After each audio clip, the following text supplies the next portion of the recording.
Bonjour à tous, Honda qui ouvre les réservations pour sa voiture électrique, un nouveau moteur pour la Renault Mégane et les tarifs du contrôle technique qui flambent. C'est l'affiche du jour. Pour finir, hommage à un pilote, Niki Lauda.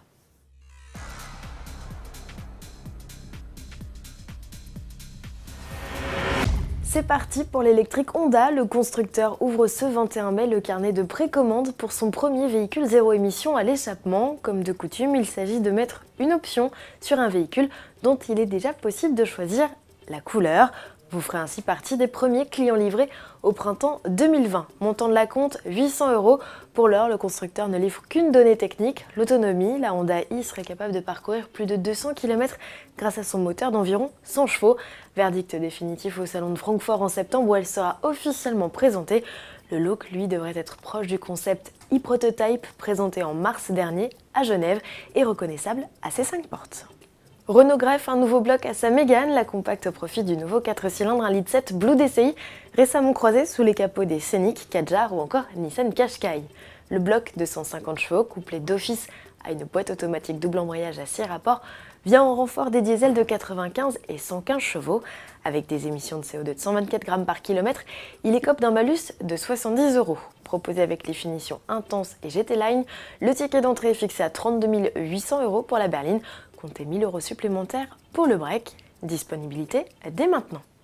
Joyeux anniversaire au contrôle technique. Depuis mai 2018, l'examen s'est durci. S'il a entraîné un peu plus de contre-visites, on est loin du raz-de-marée annoncé. Même constat du côté des centres où le temps d'examen par véhicule est resté stable. Mais les prestataires semblent avoir profité de la libye de la réforme pour faire flamber les tarifs. Selon l'étude du comparateur simpleauto.com et à laquelle Autoplus a eu accès en exclusivité, le tarif moyen de l'épreuve a bondi de 12,3%. Dans certains départements, les prix varient du simple au double, l'inflation a même dépassé les 20%. Le contrôle technique n'a jamais été aussi cher avec un prix moyen autour des 77 €. Il était de 69 € en 2017 et 66 € en 2013.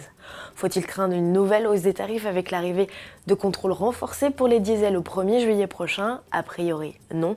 L'enquête sur les prix du contrôle technique est à lire dans Autoplus numéro 1602, en vente jusqu'au 23 mai et sans limite sur notre kiosque en ligne. Pour finir, son regard bleu acier et sa casquette rouge vont manquer au paddock.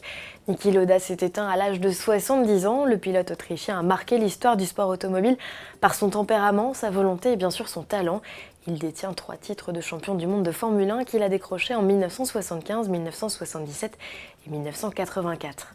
En août 1976, alors qu'il est en tête du championnat, il est victime d'un terrible accident sur le circuit du Nürburgring. Piégé par les flammes, Niki est extirpé du cockpit de sa Ferrari par 4 courageux pilotes. Son état est jugé critique, il reçoit même l'extrême onction, mais tel le phénix, il se bat jusqu'à reprendre la compétition 40 jours seulement après son accident. Issu d'une famille bourgeoise, Niki s'était lancé à corps perdu dans la course automobile contre la vie de sa famille. Il avait 17 ans. Niki est toujours resté une figure du paddock.